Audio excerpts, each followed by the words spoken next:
Well, welcome to News-O-Matic, your social studies sidekick summer webinar series. My name is Melissa. I'm the education specialist for News-O-Matic. So we're going to explore each week the ways to best leverage News-O-Matic in your classroom, igniting student engagement and inspiring transformations in their learning experiences. If you're not as familiar with our online learning resource, News-O-Matic publishes 5 authentic and relevant, here we go, news articles every day covering current events from around the world. Every article is aligned to state and national standards. It's written on multiple reading levels, and it includes multimedia resources, differentiated quizzes, discussion prompts, a teacher's guide, and student activity sheets. And throughout this webinar, I'm going to showcase our different tools and resources News-O-Matic has to offer that will support and enhance student learning. In today's webinar, we're going to be discussing the importance of teaching economics to students.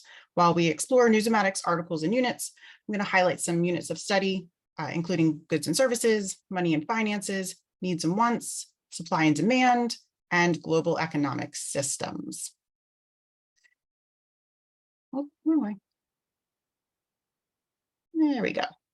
By the end of the webinar, you will have concrete ideas of really how to create engaging lessons using News-O-Matic articles to support economics instruction in your classroom.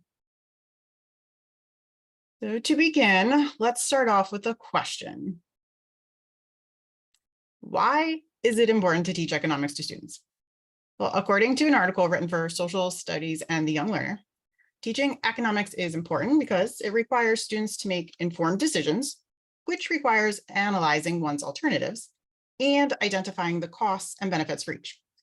So students really need to learn why and how to make important choices so that they can be informed, responsible workers, consumers, investors, and voters in the future. Providing students with these decision-making skills empowers them to make those more informed choices. And teachers play a crucial role in correcting any misconceptions and then clarifying any confusion students may have about economics. For instance, students might mistakenly believe that they are unable to obtain certain things simply because they are children. However, that might not necessarily be the case. It's imperative for teachers to educate students that decisions are oftentimes based not solely on the authority of adults saying yes or no, but rather on an analysis of the cost and benefits, which may lead to making some unpopular choices or decisions.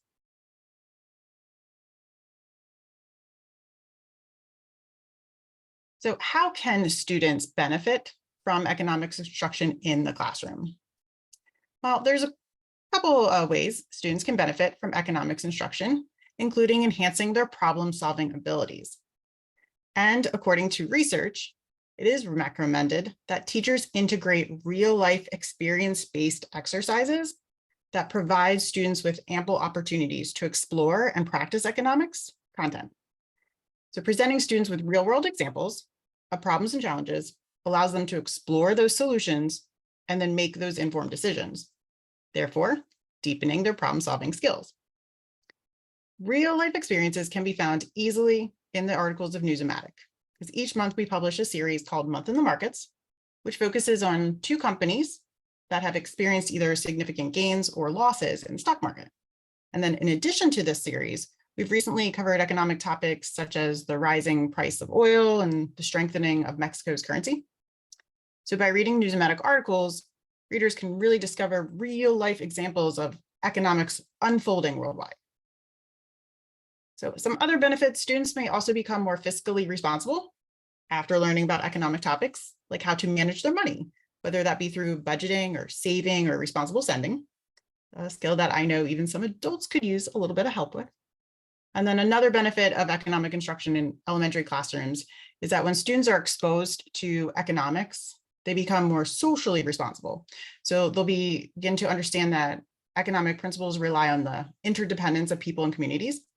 That might also raise or increase their global awareness, and then learn how economic systems really vary in different countries, which helps deepen their appreciation for diversity. Now, the true question that every teacher asks, I hear it all the time, is when am I going to have time to teach students about economics? And I completely understand and get it. But according to Michelle Zacklud, the inherently interdisciplinary nature of economic concepts can effectively link social studies, mathematics, and language arts content together. And although I cannot increase the amount of time in a student's school day, I can offer some suggestions on how to integrate economics instruction into various subject areas. So we're going to go ahead and explore News-O-Matic's user-friendly online learning platform and really discover how seamlessly it will integrate into your daily ELA and social studies instruction.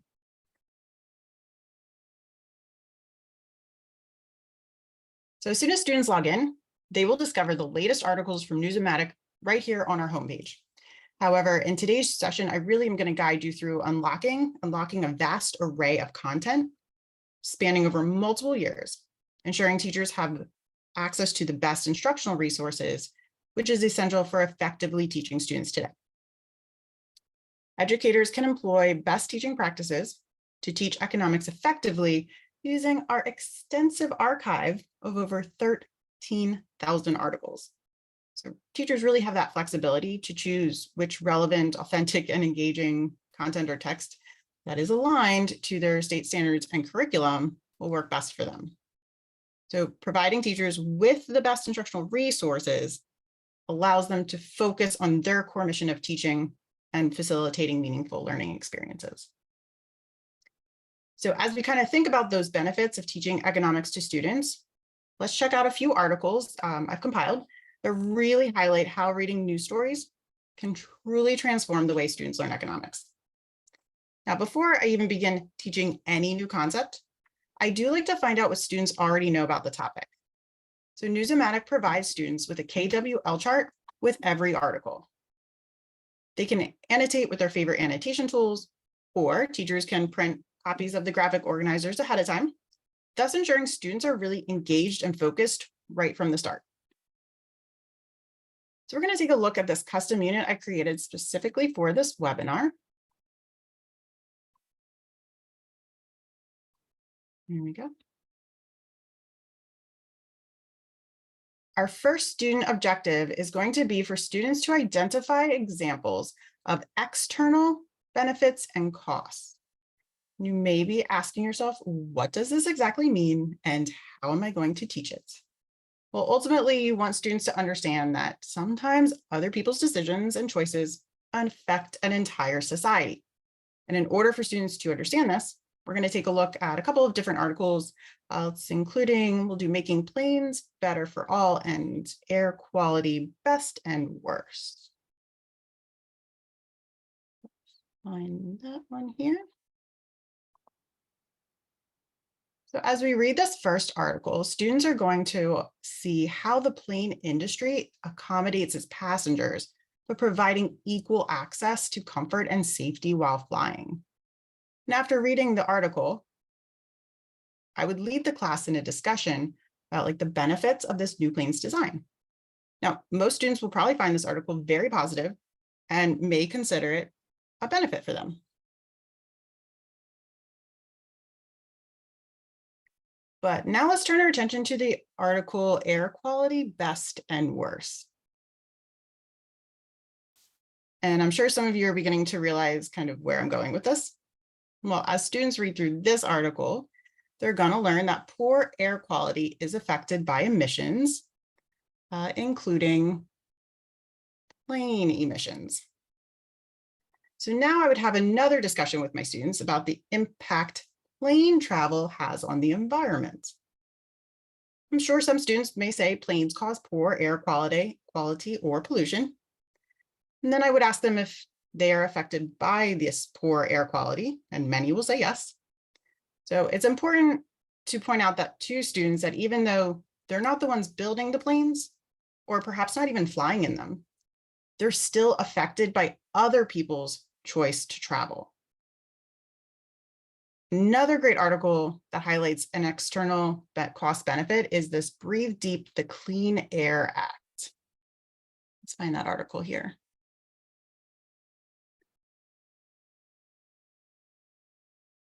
In this article, students can highlight ways the Clean Air Act benefits them. So they can use one of our tools here to highlight sentences or phrases that showcases how it benefits them. Let's see what we can find. So here it controls how much air pollution can come from sources such as cars and factories. Let's see, it created air quality standards, which reduce the amount of emissions in the air. Every town, city, and state in America had to follow rules to limit those pollutants or else pay big fines. And even, let's see, it helps or kept people from getting sick from dirty air.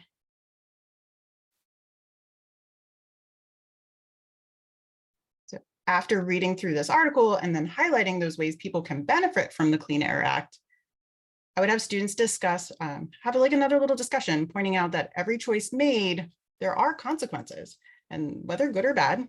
For example, people who can choose to fly in airplanes and travel, however, the cost may be your health, but the benefit is that you get to travel. And sometimes that's necessary. So the Clean Air Act, which limits the amount of pollution in the air, is definitely a benefit for all citizens. So remember that question about when I was going to teach economics? Well, if you teach cause and effect at any point in time during your ELA instruction, or cost versus benefits in economics, you can easily incorporate these articles into that unit of study. So as students read and analyze the articles, they'll begin to understand that plane emissions can cause poor air quality, and that Clean Air Act is really the effect of that air pollution. So let's take a look at another economic topic here. Goods and services, always a hot topic. So in this lesson, though, I want students not only to be able to identify goods and services, but identify those provided by the government. And then I also want them to understand the ways in which the government pays for those goods and services it provides. So younger students probably already have a good understanding of goods. They get the concept of purchasing products, food, clothing, toys. They might not have a good understanding of services, though, and especially those provided by the government.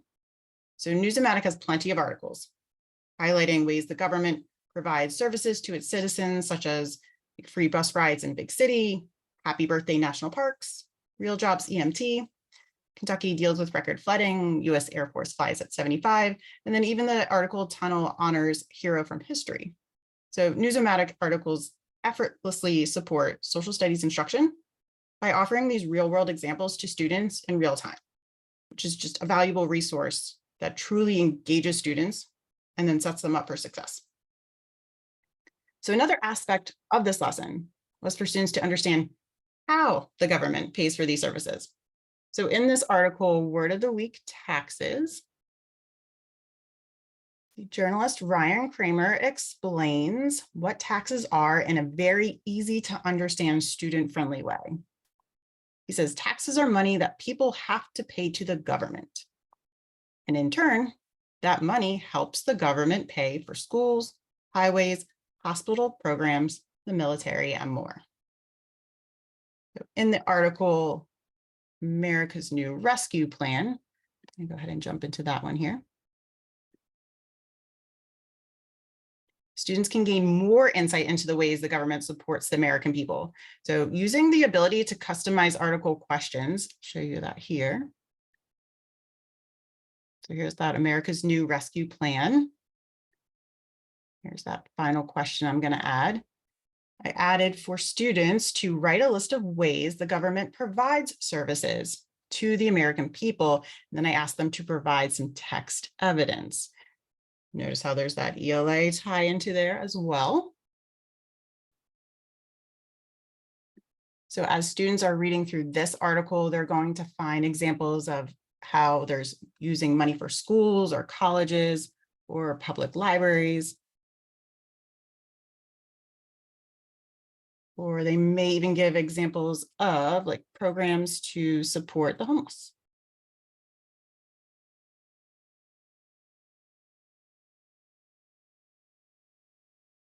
Now let's turn our attention real quick to another article here. I love to highlight all of our articles. Tunnel Honors Hero from History. Now, students will learn about infrastructure in this article and how the federal government provides funding to improve roads and bridges, and in this case, tunnels. And another great feature of News-O-Matic is our included multimedia with every article. So in this article, students can watch President Biden discuss the renaming of the tunnel and why it's important to fix it.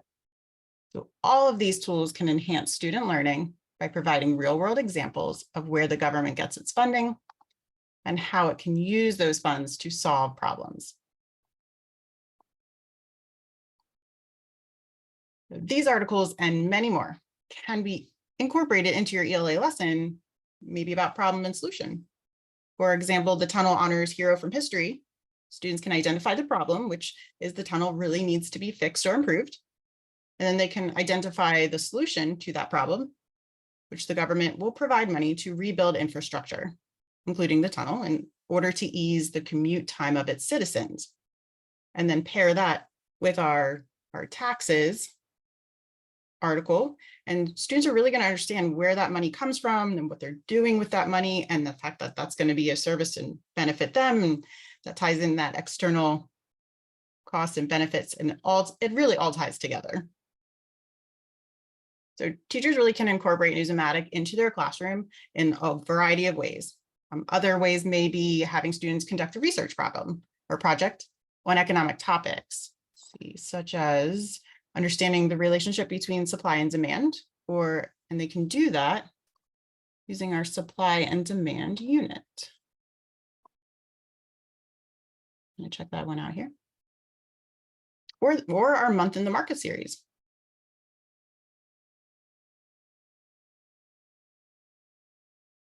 Or perhaps teachers want to incorporate some type of simulation after reading articles from our money and finances unit or our money matters unit. For this one, students can earn play money for helping out in the classroom, and then they can choose what they would like to do with their money, like save it or spend it or maybe invest it.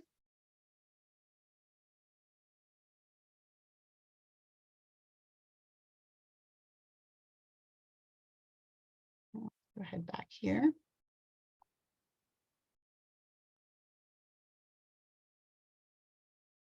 All right, so as we wrap up our second webinar in this summer series, let's recap how effortlessly News-O-Matic articles can be used to teach students about the importance of economics in the world today. For example, economic instruction is super important in today's society because it equips students with the knowledge to make informed decisions in their roles, whether that be consumer or producer, investor, and then ultimately a responsible US citizen. Then News-O-Matic articles provide teachers with a valuable resource, which is really designed for interdisciplinary lessons, enabling students to develop that deeper understanding of the world and recognize the impact of choices, both internal and external, and which can yield positive or negative consequences. And then by utilizing News-O-Matic articles, students are empowered to conduct independent research on specific topics, which really fosters a sense of ownership and engagement in all subject areas.